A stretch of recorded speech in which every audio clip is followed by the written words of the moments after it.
Hi everyone, my name is Amanda Stoddard, and today I'm going to be discussing the history of U.S. immigration and the reality of mass deportations.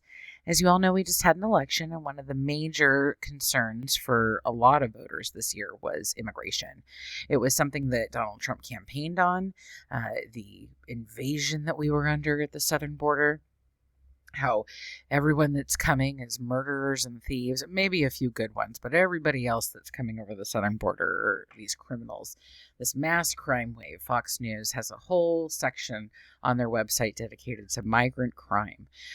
So there's a lot of misinformation out there, and unfortunately, about 80% of the people that voted for Donald Trump, immigration was their number one concern, and a lot of those people get their news from Fox News and from Donald Trump, and it has not been accurate. It has been a lot of fear mongering. I am a U.S. history major, and actually, the history of immigration and its social ramifications in the United States is on my top 3 list of research topics for my dissertation. If I get to grad school, hopefully. But that's a possibility. So it's something that I've been researching for quite a while. And then over the last month, I've done a pretty deep dive into the reality of mass deportations and what that could mean for our country, what the ramifications would be. And they're pretty staggering. So the history of U.S. immigration policy. We start out with the Nationality Act of 1790. This was the first law, and we were a new country. 1776 we were founded. So this was put on the books in order to grant citizenship to immigrants. This set the criteria for naturalization and allowed immigrants from other countries to become citizens of the United States. In 1798, Congress passed the Alien and Sedition Acts, and this was in response mainly to the Irish Rebellion of 1798. They wanted to try to keep out the riffraff. So this allowed them to deport anybody that they saw as a national threat or a threat to our national security.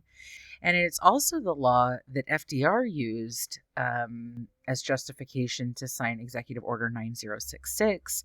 And that was the law that forced, or the order that forced Americans of Japanese descent living within 100 miles of the West Coast into internment camps during World War II. So it's a very controversial law. We've used it a few times during war times. It's also what Donald Trump has been quoting, or what he's been pointing to as what he could use, his legal justification in order to deport any non-citizen that he thinks is a threat. So whether documented or not, any non-citizen he's saying is at risk if he thinks that they're a threat based on this Alien and Sedition Acts of 1798. So it's going to be interesting to see. Like I said, we've only used it when we were at war, but a lot of the rhetoric that he's saying, we're under attack, there's an invasion, these are militant, groups, and all these different things. So he's really setting that stage to make it sound like this is a severe military threat, because he's talking about also deploying the military or National Guard in order to enact these deportations, to carry them out. The Burlingame Treaty of 1868, that allowed free migration between China and America. It was especially important because there was a big push to get Chinese immigrants over here during the 1840s and 1850s for the gold rush. The prospectors that were already there were very discriminatory against them, felt that they were taking their jobs, taking their land, using their resources, if that sounds familiar. And they ended up getting kind of chased out of the area. So they were recruited to build the Transcontinental Railroad. A lot of the labor used to build that came from Chinese immigrants. So this Burlingame Treaty was important to get, more workers over here. But after the Transcontinental Railroad was built, there was a big rise of labor unions in the Northeast. And the business owners there realized that they could recruit Chinese immigrants to come on the railroad and work for them much cheaper than their white workers were working for them, who were now on strike. So there was now a lot of anti-Chinese immigrant sentiment in the East Coast as well, on the East Coast as well. So this Burlingame Treaty ended up becoming a big thorn in the side of people wanting to get rid of Chinese immigrants. So the Angle Treaty of 1880 renegotiated it and created a list an exclusionary list of certain Chinese workers, mainly able-bodied men and women who they believed were prostitutes. And that set the scene for the Chinese Exclusion Act of 1882.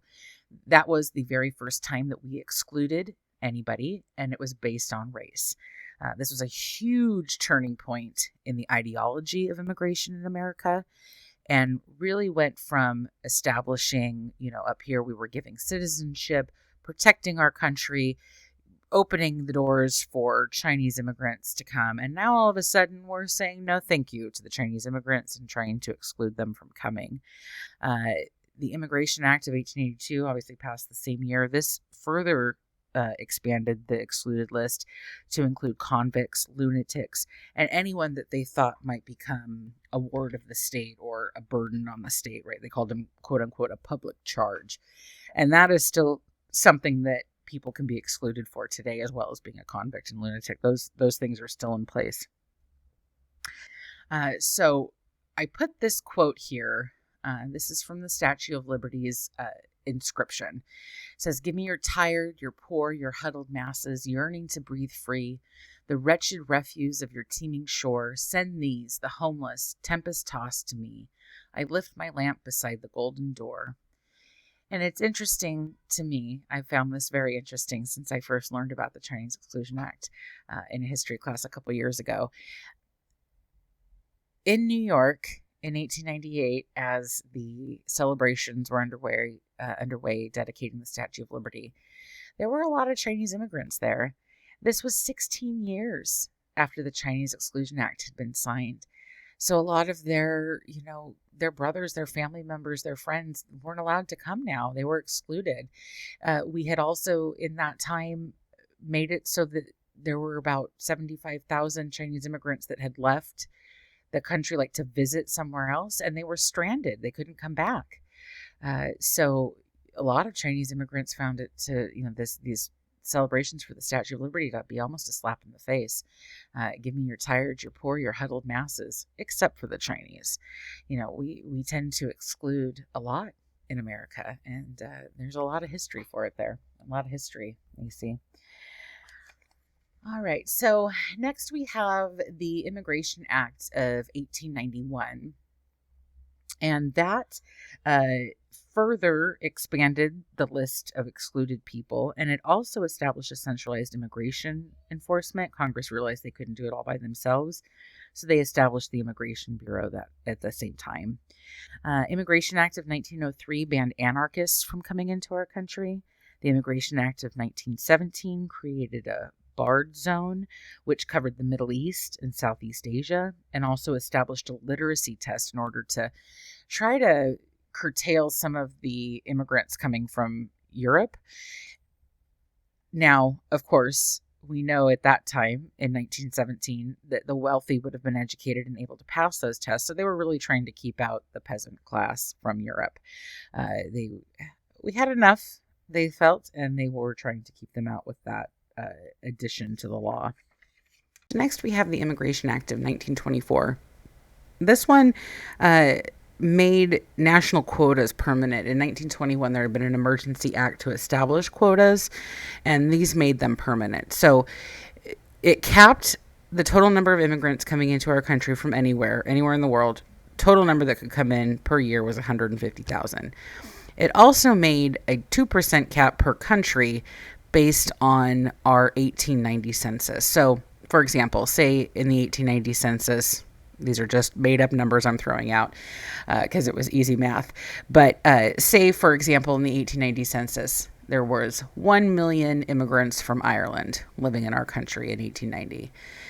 Starting in 1924, the quota would have been 2% of that 1 million. So 20,000 per year will be allowed to come in from Ireland.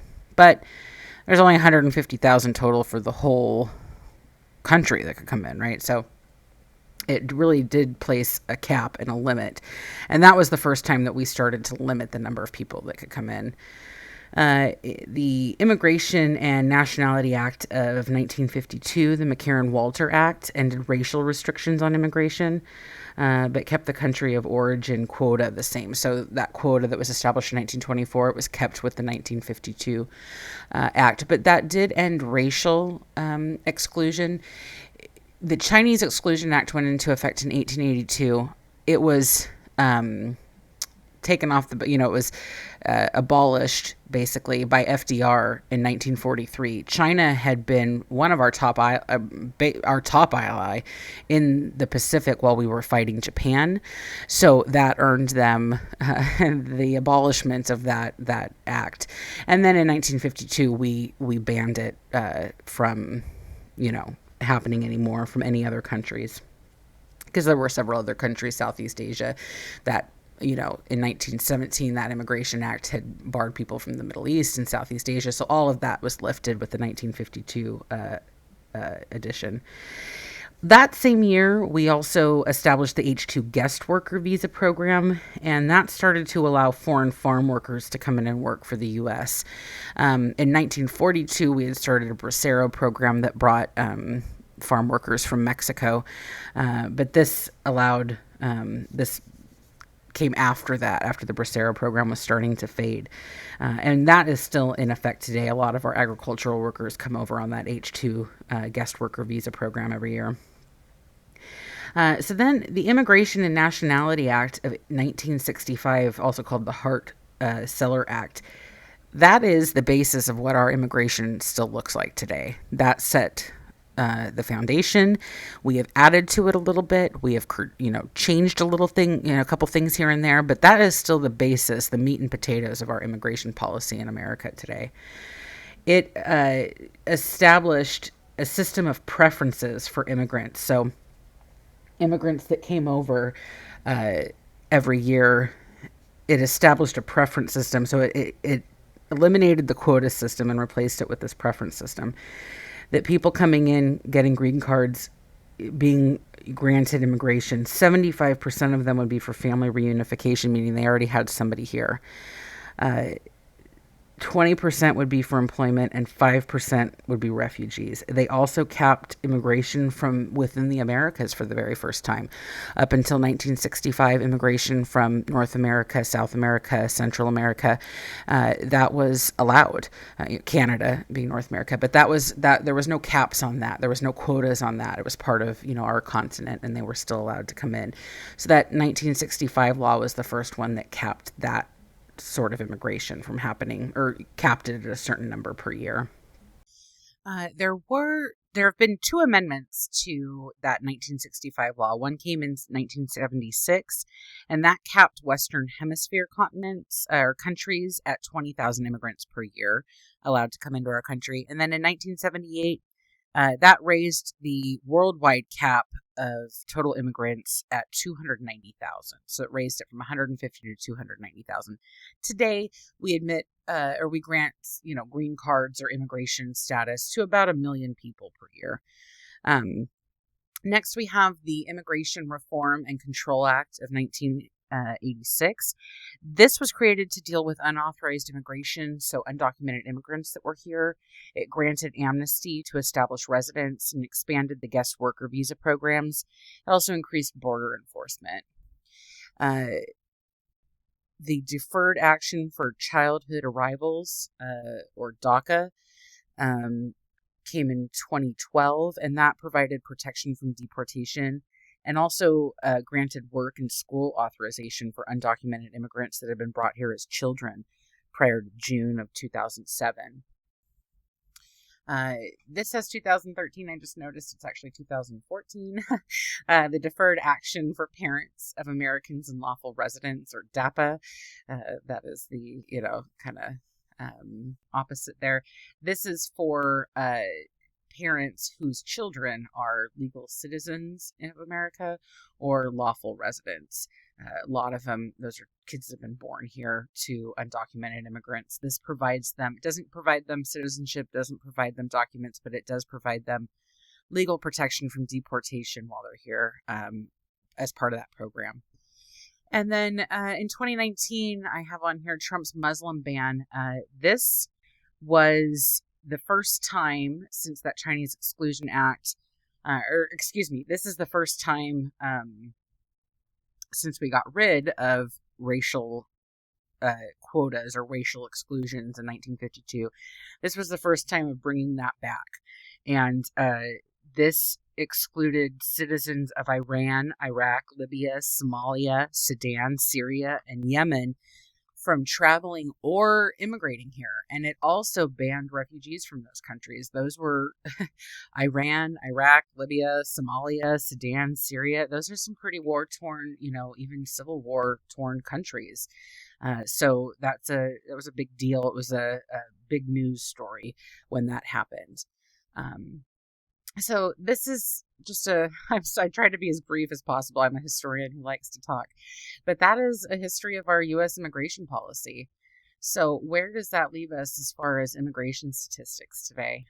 So according to the Migration Policy Institute, where all of my data came from either the Migration Policy Institute, Pew Research Center, or the American Immigration Council. So I do have it noted, but just so you know.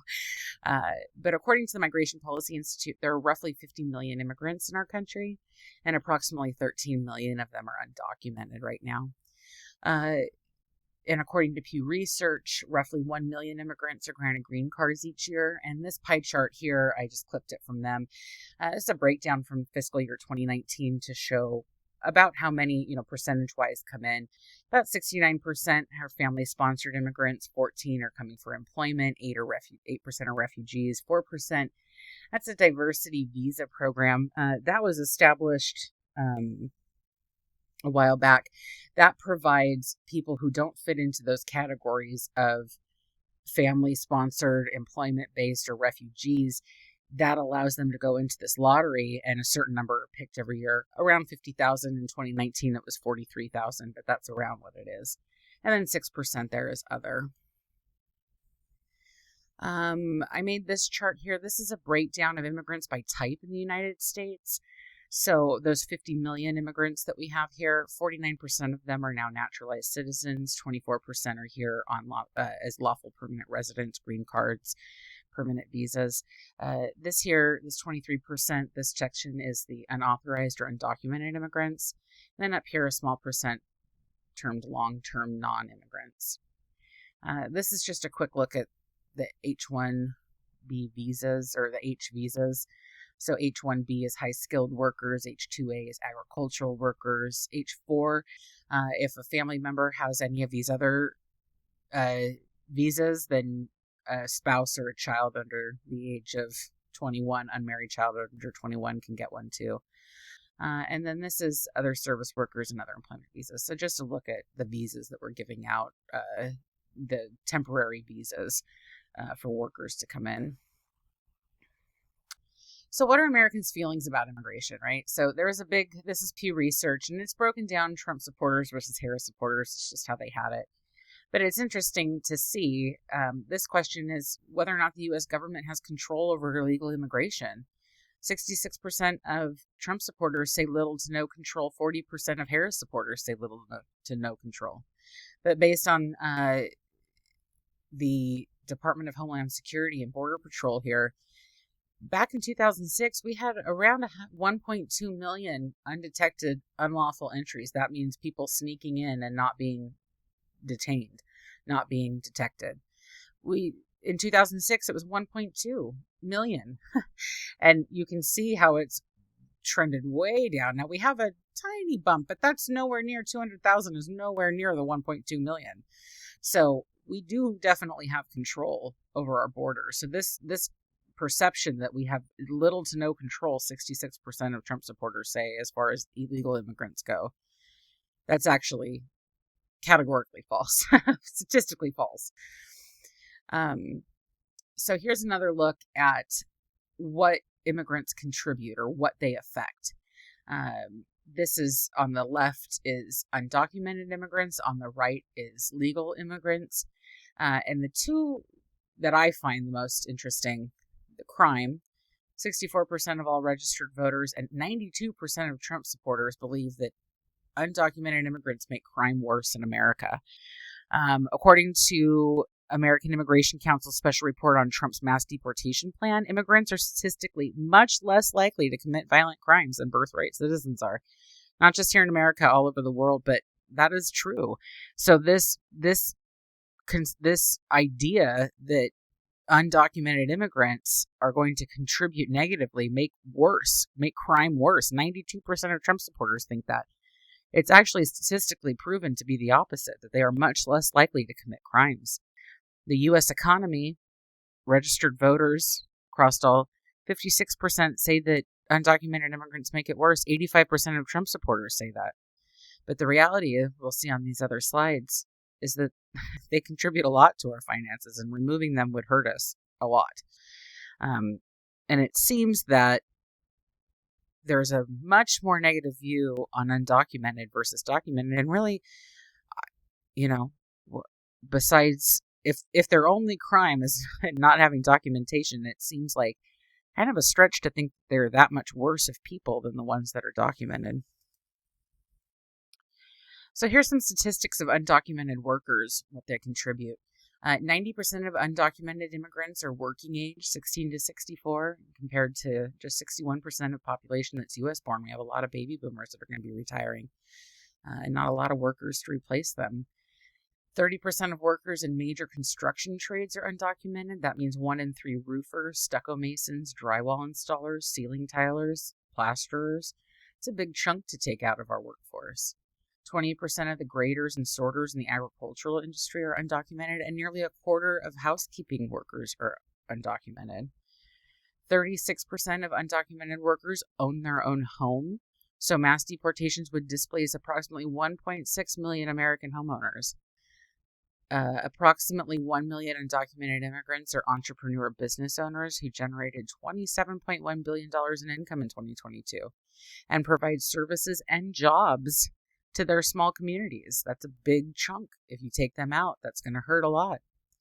And then over here, these numbers are pretty staggering. According to the American Immigration Council, undocumented workers paid $46.8 billion in federal taxes, $29.3 billion in state and local taxes, and after they paid those taxes, they had $256.8 billion in spending power and money to put into our economy. And they put it into our economy largely in local communities, small and local communities. That's a big chunk that you'd be taking out with mass deportations. So what are the costs of mass deportation, the actual deportations? If it's a one-time operation, it's going to cost at least $315 billion. Here's the breakdown on how that works out. 89 for arrest, almost 168 to detain 13 million people.